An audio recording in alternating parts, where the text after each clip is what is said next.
আসসালামু আলাইকুম। আমরা আজকে অ্যানালাইসিস করব বেইলিজিং। এখানে একটা জিনিস দেখতে হবে, সেটা হচ্ছে মোটামুটি পুরাতন শেয়ার। আমি এটার ফান্ডামেন্টাল নিয়ে কোনো কথাবার্তা বলবো না, তার কারণ হচ্ছে এখানে ফান্ডামেন্টাল নিয়ে কোনো কথা বলার সুযোগ নেই, যেহেতু আমি এটা নিয়ে কখনো কাজ করিনি। তারপরে জাস্ট আমি টেকনিক্যালটা নিয়ে আলোচনা করতেছি, একদম টপ ডাউন হবে। ফার্স্ট থেকে লাস্ট পর্যন্ত কি কি দেখতে হবে, কোথায় কোথায় দেখতে হবে প্রত্যেকটা জিনিস। এখন ফ্যাক্টর হচ্ছে লাস্ট আমাদের যখন ফ্লোর প্রাইস উঠলো 18 তারিখের পরে, প্রাইস বেশ ভালো রকমের একটা ফল করছে। আজকে মাসের 10 তারিখ, লাস্ট 1 মান্থের মোটামুটি আমরা যদি উইকলির দিকে তাকাই তাহলে দেখতে পাবো এটা লাস্ট 2 উইকে মোটামুটি ভালোই পুলব্যাক করছে। কিন্তু এখন যদি আমাদের জাস্ট ফার্স্ট ফেজ থেকে দেখি, মান্থলি থেকে, তাহলে বেসিস কি? বেসিসটা হচ্ছে প্রাইস যখন লাস্ট লো, মানে যে হাইটা ছিল, আমরা একটু আপনাদেরকে দেখাই।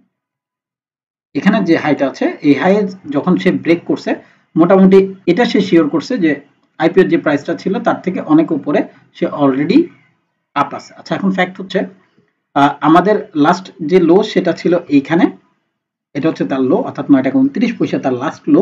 হাই হচ্ছে 33 টাকা। এখন ফ্যাক্টর হচ্ছে সে যখন এটাকে ব্রেক করতেছিল, এবং এটা যে অংশ আমাদের বেসিস, যদি আমরা পয়েন্ট হিসাব করি যে সে কোথা থেকে বাই হতে পারে, আমরা একটা সম্ভাব্য এরিয়া হিসেবে নির্বাচন করব। 12 টাকা 73 পয়সা থেকে 9 টাকা 29 পয়সার মধ্যে সে আসবে, এরপরে সে চেঞ্জ করবে, দেন উঠবে। আচ্ছা, সেটা কোথায়?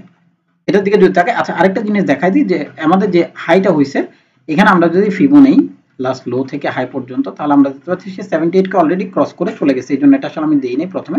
আমরা দেখতে পাচ্ছি অলরেডি 78 কে সে ড্রপ করে চলে আসছে। 100 এর আমাদের জিরো, আর এটা হচ্ছে হাই। সো 78 এ সে সাপোর্ট করছে, সাপোর্ট করে উপরে উঠছে। আচ্ছা, এখানে একটা রেজিস্ট্যান্স ছিল যেটা পরবর্তীতে সাপোর্ট হিসেবে কাজ করতেছে। এই যে অংশটা, যে প্রাইসটা হচ্ছে 14 টাকা 50 পয়সা, সে সেটা আমাদের জন্য এই মুহূর্তে মেজর সাপোর্ট হিসেবে কাজ করতেছিল বারবার। আমরা এটাকে যদি লাইন চার্টে যাই, তাহলে আমরা দেখতে পাবো দুটোটাকে যদি অ্যাডজাস্ট করে দেই, তাহলে হয়তো এটা এখানের কোনো একটা অংশে আসবে, এবং আমরা দেখতে পাচ্ছি ঠিক ওইখানেই প্রাইসটা কি করছে, সাপোর্ট করছে, দেন ওঠার ট্রাই করতেছে। তার মানে আমরা একটা তো কনফার্মেশন পেলাম যে প্রাইস এই অংশটাকে সব থেকে বেশি রেসপেক্ট করতেছে। আচ্ছা, এবার আসবো উইকলিতে। উইকলি আমাদেরকে কি বলে আমরা একটু দেখবো। উইকলি আমাদেরকে বলতেছে যে প্রাইস এখানে যখন ছিল, প্রাইস আমি এটাকে একটু ছোট করি বা দেখার জন্য আমার আসলে দরকার। এটা হচ্ছে প্রাইস ডিরেক্ট লো করছে, দেন হাই করছে, এটাকে ডিরেক্ট সে ব্রেক করছে। এখানে যখন সে ব্রেক করতেছিল, তখন আমাদের কোনো বায়ার এবং সেলারের মধ্যে কোনো ইন্টিমেসি ছিল কিনা আমরা এটা একটু দেখবো। না, প্রাইস ওরকম করে করেনি, একদম ডিরেক্টলি সে মানে ফুল করে বের হয়ে গেছে। সো এখানে কোনো ভেজাল নাই। সো আমাদের প্রাইস এটার মধ্যে ঢুকবে এমনটাই আশা করতেছি, এবং আমাদের যে লাস্ট এরিয়াটা ছিল দেখেন, ওটার উপরেই সাপোর্ট করে উপরের দিকে যাচ্ছে। আর এখন পর্যন্ত প্রাইস চেঞ্জ করছে কিনা সেটা আমরা ডেইলিতে গেলে বলতে পারবো। আচ্ছা, আমরা যাই এবার ডেইলিতে। ডেইলি আমাদেরকে কি বলতেছে একটু দেখি। ডেইলি যখন আমাদেরকে উপর থেকে ড্রপ করলো, আমাদের যে লাস্ট এরিয়া অফ ভ্যালু, আমি এটাকে ডিলিট করে দেবো, এটা আমার লাস্ট এরিয়া অফ ভ্যালু না। আমি এটা এখানে যেটা আসছে এটাকে এখন পর্যন্ত আসলে ধরতে পারতেছেন না, তার কারণ ফ্লোর প্রাইস যখন উঠায় দিছে, প্রথম সে একদম ড্রপ করে, দেখেন প্রথমে এখানে, সেকেন্ড এখানে, থার্ড এখানে, ফোর্থ এখানে, এরপরে আস্তে আস্তে ড্রপ হয়েছে। তার মানে আমাদের লাস্ট যে তিনটা এরিয়া ছিল, সেই তিনটা এরিয়া ছিল এইটা। তো আমরা এটাকে আপাতত মার্ক আউট করি। যদি এটাকে সে ব্রেক করে,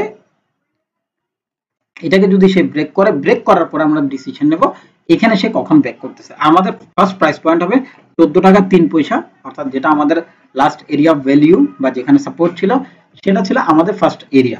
তো আমরা এখানে আবার যখন উপরে যাব, উপরে যাওয়ার পরে নিচে আসবে, হয় 14 টাকা আসবে, আদারওয়াইজ 12 টাকার নিচে সে আসার পরে যদি কোনো চেঞ্জ পাই, আমি সেভাবেই থিঙ্ক করবো যে এখান থেকে বাই করা যাবে। কারণ আমি চাচ্ছি প্রাইসটা এরকম, যে এটা করছে, এটা সে করার পরে ডাব্লিউ করার পরে সে নিচে আসুক, দেন বাইয়ের জন্য আমি থিঙ্ক করবো। আদারওয়াইজ প্রাইস একদম ড্রপ করে নিচে চলে আসবে, নিউ হাই করবে, আবার একটা ডাব্লিউ করবে, বা আদারওয়াইজ এরকম কোনো একটা এরিয়া করে দেন সে উপরের দিকে যাবে।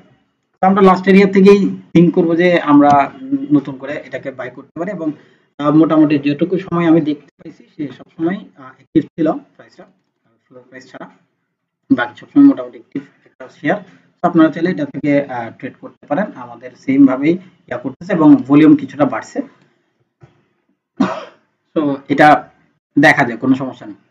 তো এটাই মুহূর্তের জন্য আমার টার্গেট। এখানে যাবে, এই অংশ যেটা আছে এটাকে সে ব্রেক করবে, ব্রেক করার পরে ডাব্লিউ করার পরে নিচে আসবে, সে বাই করবে। এটা আমার এখন পর্যন্ত টার্গেট, এবং 14 টাকা আমার ফার্স্ট প্রায়োরিটি প্রাইস, যেখান থেকে বাইয়ের জন্য আপনারা দেখতে পারেন পরবর্তীতে, অথবা 12 টাকার নিচে 9 টাকার মধ্যে। ঠিক আছে, এখান থেকে যখন প্রাইস ডাব্লিউ প্যাটার্ন করে উপরের দিকে যাবে, তখন আপনারা এটাকে বায়ের জন্য থিঙ্ক করতে পারেন। This the matter. Thank you.